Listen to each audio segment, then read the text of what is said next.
To the US now, where President Trump has announced the revival of an old presidential tradition, that is the presidential fitness test for school kids, more than a decade after it was phased out by Barack Obama. The test includes a mile-long run, sit-ups, push-ups, pull-ups, and it's aimed at encouraging young people to move again. Here was Trump announcing it. From the late 1950s until the 2013, graduate scholars all across our country competed against each other in the presidential fitness test, and it was a big deal. This was a wonderful tradition, and we're bringing it back. Kel, this is Mama, Make America Move Again. Yeah, well, I've got to be honest. I've never been an exercise person. I've never been.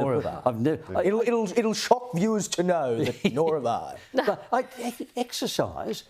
Going to gyms, I think, must be the most boring thing on the face of the earth. And I've got to do it at the moment because I'm with the physio-terrorists because they're helping me recover from my TKR. Now, if you don't understand what there is, there's a big club of TKR people who are watching right now. Total knee replacement. When you've done that, you go to the physiotherapist and you have all this stuff done to you, which is like being in a gym and having exercise. First time it's ever happened in my life. And it's good, it's making my leg better, and it is every bit as boring as I knew it would be. It's extremely boring. So the reason I didn't get sick and terribly fat when I was younger was I'm busy, I'm active all day. People who sit for 2 hours at a computer, I can't do that. I'd get up and walk around the newsroom and talk to everyone every 15 minutes. So you can be moving and you can be active without having to have an exercise program. I think it's good though. There is something to say healthy body, healthy mind. Yeah. Like, I really do believe that. And like, there are some videos from the 1960s coming out from American schools where the kids are running around doing these obstacle courses. They are all tense. Like, there's not a single bit of obesity. All the kids look happy and healthy, and I actually don't think it's a bad idea. I mean, look at Zuckerberg. He was someone you wouldn't want to go near. He got fit, and now he's starting to look a little bit more right-wing. So there's something, to say about that. Healthy body, healthy mind. Come on, like, you get behind it. Isn't it government hard about it? Isn't this the deep state trying to, not content with taking over our minds, they're now trying to take over our bodies? I'll tell you why it's good, because at least Trump's out there trying to do something. Think about in South Australia, their way of curbing the obesity crisis was to ban junk food ads on public transport. So at least Trump is out there to be like, let's make America fit again, get out there, move your body, and they're about education and teaching all the children about nutrition and exercise, and I think it's great. And bring it back culturally too.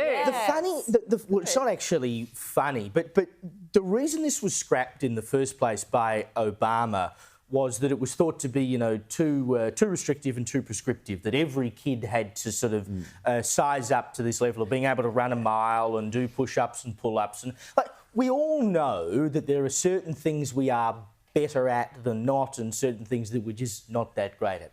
I'm not a mathematician. I was never great at maths at school. I could pass, but I had to do it. I was required to do maths at school, even though I had no ambition to work in a job where maths was going to be a major part of my job, and even though I knew I wasn't great at it. And so surely the same goes for physical activity. Yeah, except if you didn't pass that maths test, you wouldn't be sort of publicly humiliated. So I think there's an argument that a kid who, reaches their teens and is morbidly obese because of the decisions their parents have made or that they've made or whatever. This gives them an opportunity, though. But it doesn't, though. But if you just tell them, all right, well, now you're going to drop and give me 20 or you're going to run a mile and you have to do that because the president said so, that's not going to fix the problem. I'm not saying Americans are paragons of physical virtue. Little Johnny, do that push-up or Donald Trump is going to come and whoop your ass. That's right. I think America's the most obese nation on earth, I believe, followed closely by us. Yeah.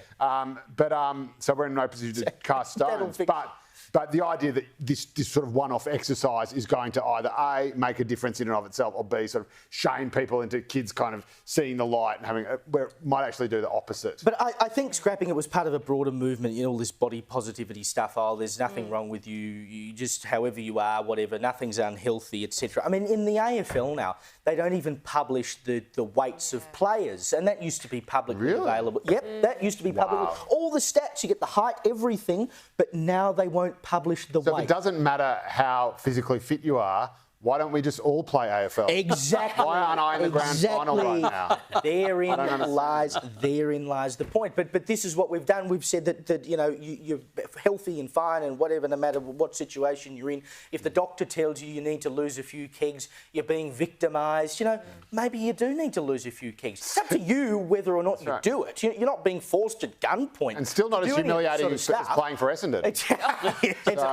Or North Melbourne, for that matter.